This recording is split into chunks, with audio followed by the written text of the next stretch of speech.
The number of people that go missing every year is shocking. At least it was to me. But you know what might be more shocking than somebody disappearing?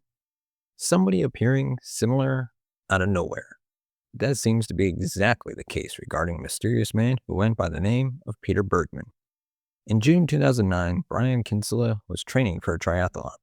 That's a swim followed by a bike ride followed by a run, followed by days of debilitating pain and crying if I were to try to do it. Triathletes are absolute savages. Anyway, in the morning of June 16th, this particular savage was training in the waters off of Ross's Point in County Sligo, Ireland, while his dad was walking back and forth on the beach behind him, which at least that was their plan.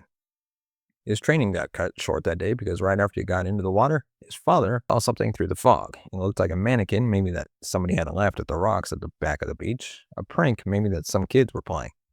But as the fog lifted, he got a better look. And of course, it was not a mannequin, it was a human body.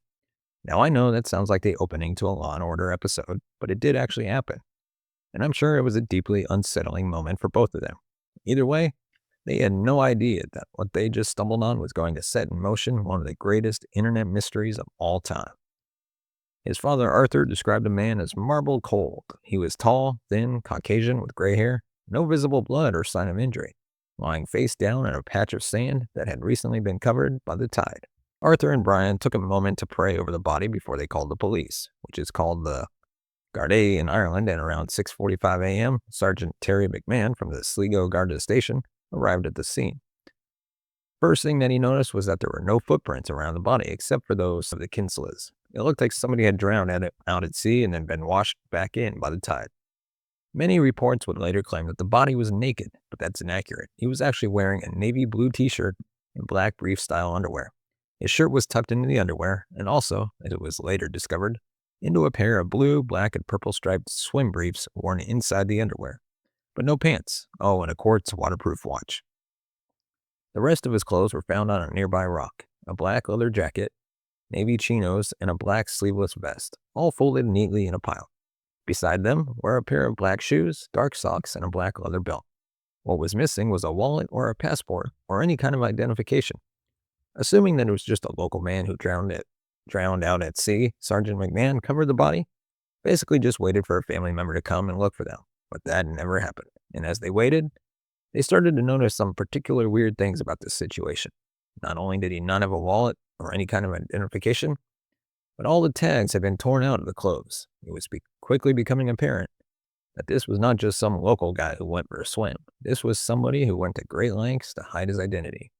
And he did such a good job of it that to this very day, we have no idea who this person was or where he came from. But this is what we do know. 4 days earlier, on June 12th at 6:52 p.m., a man checked into the Sligo City Hotel under the name Peter Bergman. He paid in cash for 3 nights at the hotel, €65 per night.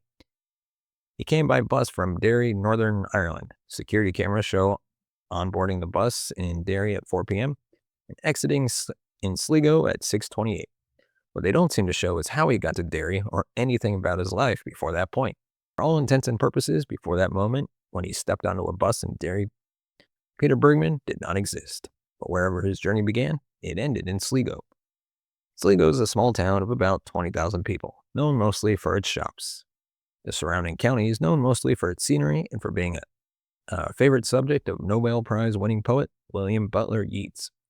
Yeats spent his summer in Sligo County, reveling in the stories of the old sea captains and pilots who kept a watch from the watchtowers along the coast.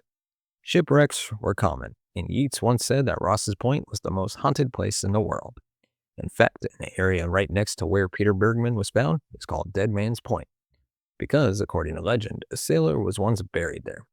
It's probably just a coincidence, but Peter Bergman, whoever he was very intentional about going to Sligo. Maybe it was the landscape or the history that seemed fitting to him. Maybe he was a Yeats fan, but for 3 days he walked the streets of Sligo town, taking in the sights and the sounds, reading the Yeats poetry etched across the walls.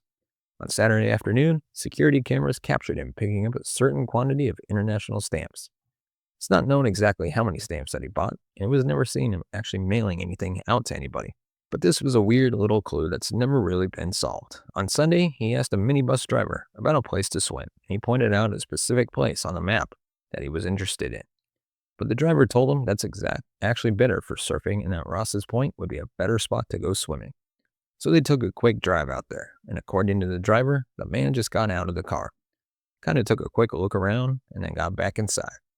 He asked the driver to drop him off at the bus station instead of the hotel, and then the driver gave him a card, told him if he ever needed to get another ride somewhere, to give him a call. On the next day, Monday, June 15th, the man checked out of his hotel, went to the bus station, probably on foot, had a cappuccino and a sandwich. In one interesting moment captured on the security cameras, he wrote something down on a slip of paper and then spent a few minutes reading it before tearing up the paper and throwing it away. At 2:40 in the afternoon, he took the bus to Ross's Point Beach. He was wearing the black leather jacket, the navy chinos, which kind of made him stand out on the beach amongst all the other beachgoers. Many reported seeing him wading back and forth across the beach with his cuffs rolled up of his pants, holding his shoes in his hand. Nobody who saw him thought he was there for a swim or was ever going to get in the water, though. They found it odd that he was there all afternoon just walking back and forth. In fact, he was spotted by a witness at 11:50 p.m., still walking back and forth on the beach in the moonlight as the tide started to roll in. And that person was the last person to see him alive. The next day, after the body was removed by the undertakers, they quickly were able to trace him back to the Sligo City Hotel, which is where the name Peter Bergman was first discovered. No one on the hotel staff had asked him for ID, which was actually a law, but he did list his home address as Ein Staterson 15 Vine 4472. Vine is Austrian for Vienna, and they did claim that he had an Austrian or maybe German accent. Unfortunately, nobody named Peter Bergman that fit that description was ever found from Vienna, and in fact, even more telling, the postcodes in Vienna stop at 1901. They don't go to 4472 like he put in his address book. That was a total fabrication. And actually, the street name was fake too. Now, is this proof that he was from Vienna and made up a fake number in order to throw people off? Or is it proof that he wasn't from Vienna and just made up a number and he had no idea that that was wrong? Either way, it was a fake address and clearly a fake name.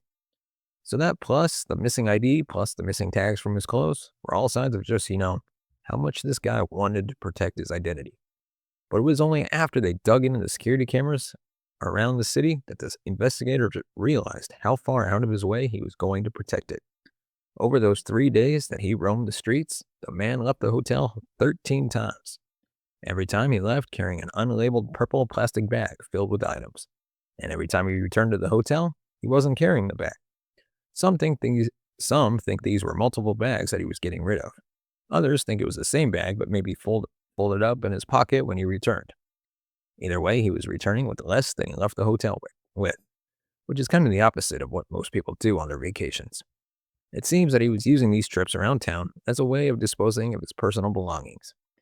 Where it gets really weird, though, is that with all the security cameras around the city capturing him walking all over town, none of them captured him throwing anything away. He managed to find bins that were outside the line of sight of security cameras. It's almost like he knew how to avoid them. An extensive search of trash bins and disposal sites around town turned up nothing that could be tied back to this man. And interviews that investigators did with shopkeepers and bin men were similarly disappointing. Because of this, many people, including Sergeant Terry McMahon, believe that maybe this man had some kind of law enforcement background or military background.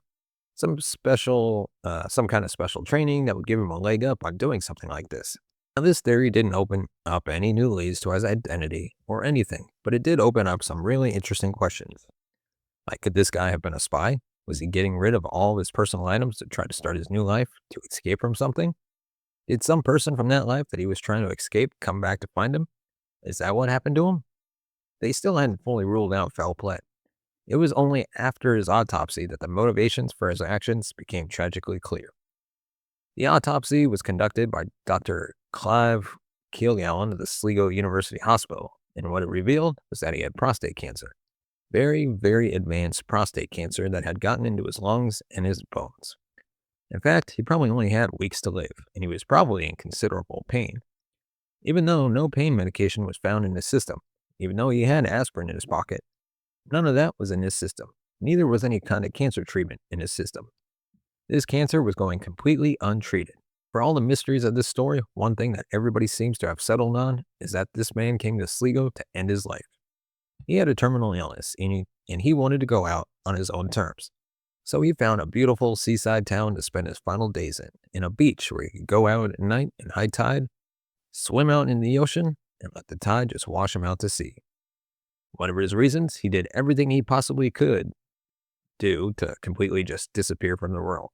Like so many other countless number of missing persons every year, except something went wrong. Instead of being washed out to sea, the sea just washed him right back where he started, and the reason might be found in one last surprise that they found in the autopsy. According to the doctor, he didn't actually show any signs of drowning. No frothing at the mouth, no tissue damage in the lungs. He didn't actually drown. In fact, the coroner's report listed the cause of death as acute cardiac arrest. He actually died of a heart attack. Now, it may be possible that he took a type of poison that stopped his heart, even though no poison was found in his system. They didn't search for every poison known to man, so it's a possibility.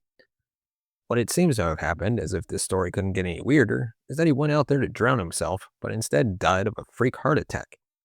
Now you know his body was clearly in a weakened state, and maybe the shock from hitting the water might have caused something like that to happen. Maybe he was in such emotional distress in that moment that his heart gave out on him, but still, just wow. The man we now know as Peter Bergman rests in an unmarked grave in the Sligo cemetery. It was paid for by the Irish healthcare system, and Irish law forbids exhuming a body without cause. So unless a family member comes forward to reopen this case, it's probably not going to happen. The Peter Bergman case is often listed alongside similar stories like the Somerton Man in Australia in 1948 and the Isdal woman in Norway in 1970. Both have interesting parallels to this story. Both also have been suspected of having mob or intelligence agency ties. But I think the one that might more closely resemble the Peter Bergman case is the Lyle Stevick case. Like Peter Bergman, Lyle was the fake name of a man who checked into a hotel in Amanda Park, Washington in September 2001, and then he tragically hanged himself, and he too left behind no ID or no clues of his identity, which sent investigators in a wild goose chase for nearly 20 years. The case was finally solved using DNA evidence in 2018, but the family of this man chose to not make his name publicly available to keep his identity secret because that was clearly what he wanted, which does bring up a good question. The Peter Bergman case, like I said before, has become one of the most pervasive internet mysteries of all time. People all around the world have put forth some brain cells and some time to try to figure out this case, to figure out who this guy was. Tons of other videos have been made on this subject. Chances are you've seen one of them, but is this one of those we were too busy thinking about whether or not we could? We didn't stop and ask if we should cases? The one thing that we do know about this man is that he did not want us to know anything about this man. He wanted to disappear. He wanted to be forgotten. And the only reason we're talking about him at all is because a freak heart attack randomly happened literally minutes before he was able to take himself out. I mean, I've got to be honest, I feel a little uncomfortable even making this video. I feel like I'm actively thwarting a dying man's wish. Like seriously, the worst possible outcome for this guy is for some internet sleuth to determine his true identity. Do we have a right to be forgotten? This is actually an ongoing question in the age of the internet, especially amongst internet companies like Google and the Court of Justice of the European Union. The right to be forgotten is actually a component of the privacy rights that are enshrined in EU law. Online, the right to be forgotten means that if there's a picture of me out there wearing some glasses that I don't like, then I have the right to get that picture taken down. Now, there are limits to what can be removed, but as of this law being passed, Google has actually removed 2 million of the 4 million removal requests that it has received. Now, of course, there is the other side of this argument, that removing information that you don't like from the internet is just a way of rewriting the past. And as George Orwell said in 1984, he who controls the past controls the future. That, of course, is a debate that's going to rage for decades. But as for Peter Bergman, or whoever he was, we don't really know what his motivations were. Maybe he was trying to escape something horrible that he did earlier in his life. Maybe he just wanted to spare his family and friends the pain of seeing him go through what he was going through. Maybe he was just a really private dude. Regardless, he faced a decision that we're all going to have to face at some point in our lives. And his story causes us to maybe reflect on that a little bit. Let's just hope that the choices that we make and our wishes about them go more smoothly. And before I wrap this up, I'd like to remind you of our sponsor, Fastest VPN. You can check them out today using the link in the description. And of course, I do want to say, though, I don't blame anybody for wanting to solve this case. There's just something about a mystery like this that just draws you in and makes you want to solve it. So to each their own. And of course, thank you so much for watching and listening. We will see you next time.